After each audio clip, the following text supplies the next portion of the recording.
Gente, o atacante Marcelo Moreno, ontem o Grice trazia a informação e à noite lá na 98, enquanto o Grice falava da questão do Marcelo Moreno, o Gomide recebia mensagens no WhatsApp de jornalistas querendo o telefone do Marcelo Moreno, de alguém ligado a ele, ou até do Cruzeiro mesmo e tal.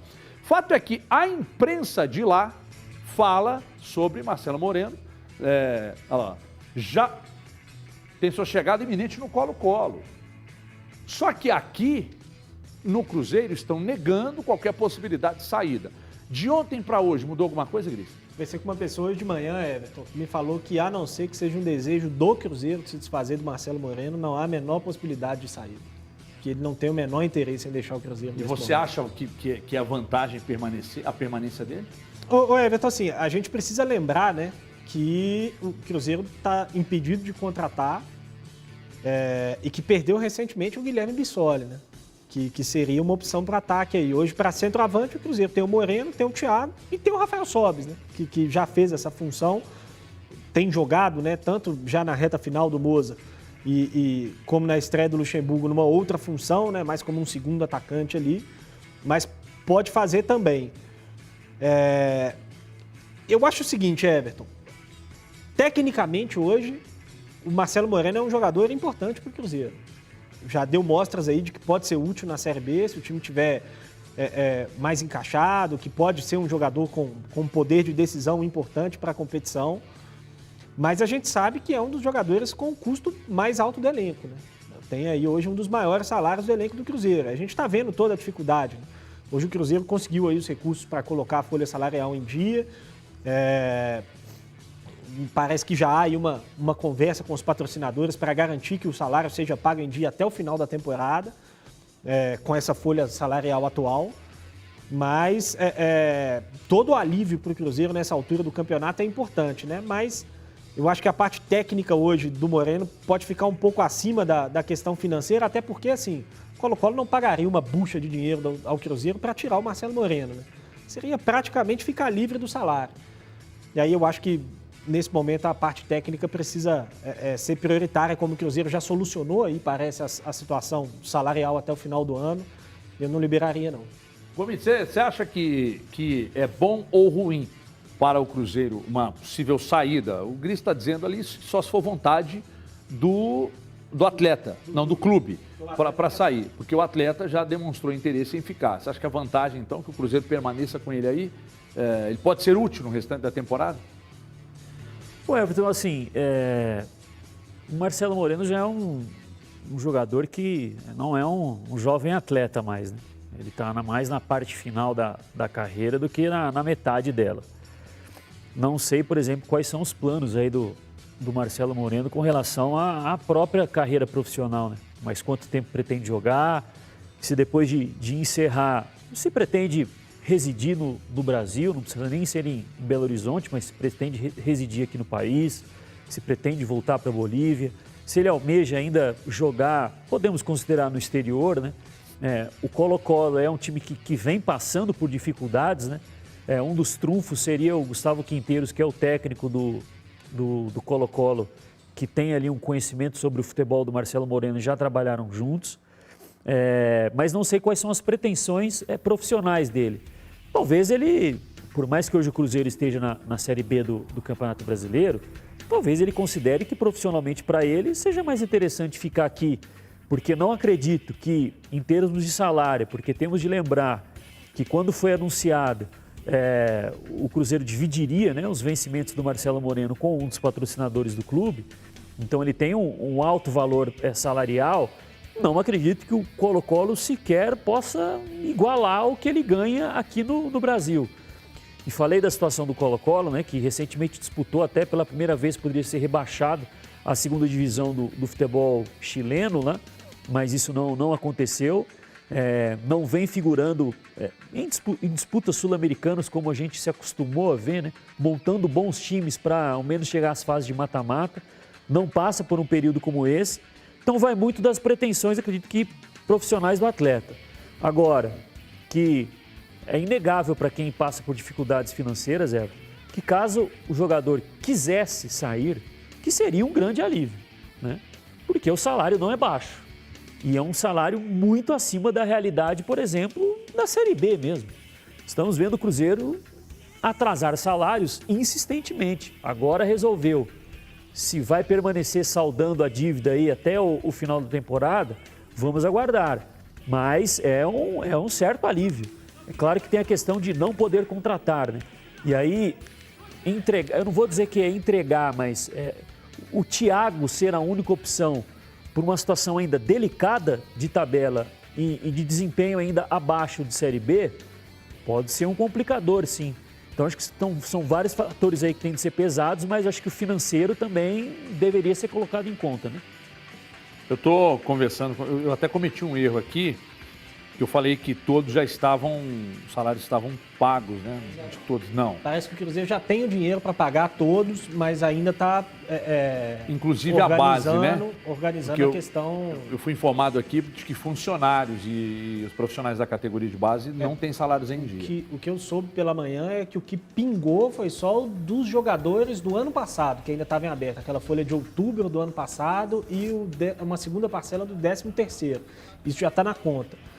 O restante dos salários, parece que o Cruzeiro já tem o dinheiro, mas aí tem todo o trâmite, né? Que não é de um dia para o outro você receber, colocar na conta, pagar todo mundo e tudo mais, mas que a tendência é que entre amanhã e no máximo depois de amanhã a situação esteja regularizada. Bom, isso talvez seja o grande reforço do Luxemburgo, né?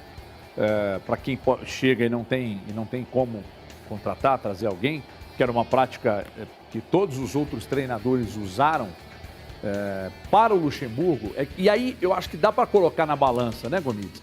Dá para colocar na balança.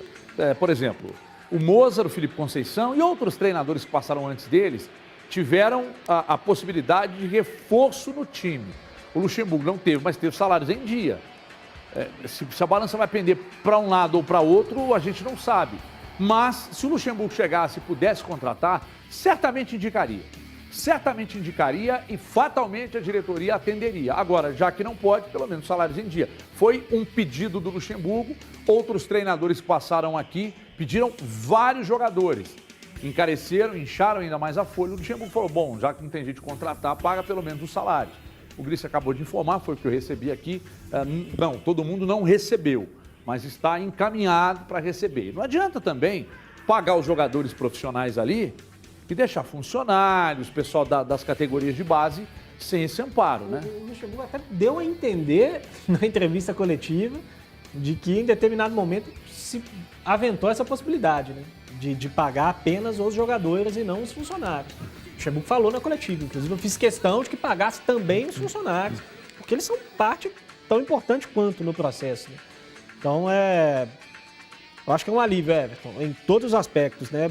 Um alívio para os jogadores e um alívio para o clube como um todo, para os profissionais do clube. O Cruzeiro andou perdendo bons profissionais de bastidores, né?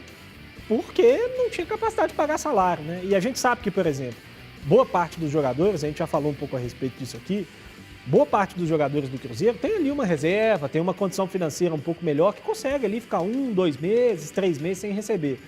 Mas tem muitos outros funcionários que passam por grandes dificuldades, né? E que às vezes nem tão grandes dificuldades assim, mas que estão ali no momento de vida, que precisam do dinheiro e tudo mais, que estão com planos, que estão com dívidas para frente. Aí, quando você está nessa situação e às vezes recebe uma proposta, às vezes até pior, de uma empresa que não tem tanta repercussão assim no seu trabalho, você acaba optando por trocar, né? E o Cruzeiro perdeu profissionais importantes aí nas últimas semanas por conta disso. Gomides, por gentileza, pediu a palavra, quem pede recebe. Ô Everton, assim, foi o que eu falei, nós estamos ainda no mês de agosto, né? O Gris destacou aí que pendências que foram solucionadas aí com jogadores, de atletas que tinham valores em aberto ainda do ano de 2020, né? Mas ainda temos aí a sequência da Série B, né? Que não chegou ainda nem na metade da competição. E aí, traçando um cenário otimista, pode ser que o Cruzeiro chegue até o final aí da Série B, conseguindo arcar com os compromissos que ele tem com o elenco, né? Pode ter um atraso ali de alguns dias, mas de que aconteça o pagamento dos salários. Eu acho um desrespeito com os técnicos anteriores, Everton. Porque cobrar resultado de quem viveu com 2, 3 meses atrasados. Mesmo tendo oferecido jogadores a eles, né? Pois é, e agora, eu sei que o Luxemburgo tem um tamanho maior do que os 2 anteriores, mas a questão é o Cruzeiro Esporte Clube voltar para a Série A. A questão não é o Luxemburgo colocar o Cruzeiro na Série A.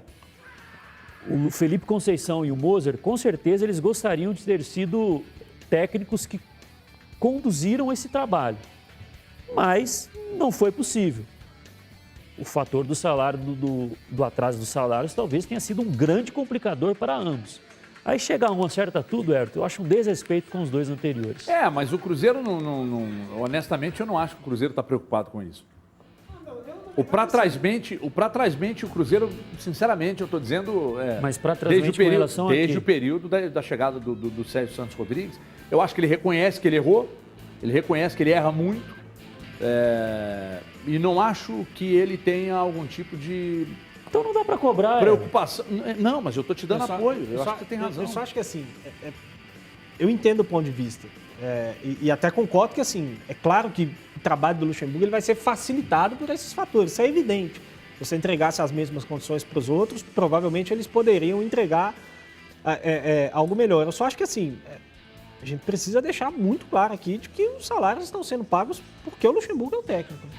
Sim, não porque o Cruzeiro agora decidiu que pagar salário é importante. Sim, eu não sei se foi você que disse. A verba vem pela presença do Luxemburgo, e não o contrário. Eu não sei se foi você que disse. Ninguém está dizendo aqui que isso é correto, mas que a força da marca Vanderlei Luxemburgo é que fez com que o Cruzeiro... Aliás, não foi só isso, não. A força da marca Vanderlei Luxemburgo foi fundamental para a tomada de decisão de um investidor colocar dinheiro para resolver o problema, mas não foi só isso não. Por trás e antes da questão do Vanderlei Luxemburgo tem a tabela de classificação. Tem desespero. Isso teve um peso monstruoso na tomada de decisão de trazer o Vanderlei e acatar a tudo que ele havia determinado lá na primeira conversa com o presidente. Presidente, legal, mas eu determino que, para a assinatura do contrato, que os salários estejam em dia. Aí o investidor olha para a tabela de classificação, olha para tudo que está acontecendo e diz, eu vou meter dinheiro aqui, eu não sei quais as garantias que o investidor tem, eu não sei, eu não tenho a mínima ideia, e nem do tanto de dinheiro, porque quando você tem um dinheiro a mais, também você fala, quer saber? Que são coisas completamente diferentes do que o Menin faz no Atlético e do que o Pedro faz no Cruzeiro, são coisas completamente diferentes. O Menin coloca o dinheiro junto com seus pares e eles administram o dinheiro. Eles sabem todos os caminhos por onde esse dinheiro está percorrendo. Eles têm total controle, e isso eu não estou inventando, todo mundo sabe que é assim, eles têm total controle de toda a situação do clube hoje. Se o clube, de repente, cometeu algo, eles sabem de tudo. No Cruzeiro eu não sei se o Pedro tem esse controle. E eu nem sei se é só ele que está colocando esse dinheiro no clube para pagar salários. Porque falaram que... Como é que chama o dono da Encamp, Gris? Regis. Falaram que o Regis também estaria no montante para ajudar a pagar salários e tal. Ele negou para um amigo meu. Ele falou, não, eu não vou ajudar. A minha ajuda já foi dada, eu vou ajudar de outra forma. Mas não é com dinheiro. Então, não sei se o Pedro está colocando dinheiro lá, e nem quais as garantias ele tem do dinheiro que ele está colocando lá, e nem se ele tem controle sobre todo o duto, né? Tem um duto que esse dinheiro vai passar. Eu não sei. Você sabe? Não. Mas eu nem sei se ele é o único, né? Não, me parece que não. Tem mais gente também colocando dinheiro. E nenhuma nova informação. Pelo que me passaram, Everton, esse dinheiro que está vindo não é nem uma doação, né? Um empréstimo nem nada. Me parece que vai ser tudo com patrocinadores antecipando cotas. Né? Vão esticar o contrato e antecipar o dinheiro. Pelo menos foi a informação que eu recebi. Então... O Pedrinho já tinha feito até isso, né? O Pedrinho já tinha antecipado as cotas aí do Supermercado BH, renovou até não sei quando e já pagou pelo valor total. Mas, enfim, me parece que a forma encontrada pelo Cruzeiro inicialmente é essa. Algo a acrescentar, menino Gomes? Não, Everton, assim, eu acho um completo desrespeito com os técnicos anteriores. Não existe garantia de resultado. porque é só o Luxemburgo e porque o salário está em dia. Fácil em um momento da competição em que, se tivesse tudo organizado lá atrás, poderia estar aí, não no G4, mas com uma diferença de pontos menor para o G4. Então é o mesmo filme do ano passado, Everton. Situação de perigo na tabela, de correr risco de cair para a Série C, e aí precisa de uma medida emergencial, liga para um, liga para outro, opa, peraí, desespero, não podemos cair para a Série C, aí contrata o Filipão, mas agora é o Luxemburgo, e vê no que vai dar, Everton. E dessa forma, e eu repito, acreditar que só a camisa vai levar para a Série A, pelo menos para mim, não é assim que funciona. Hoje nós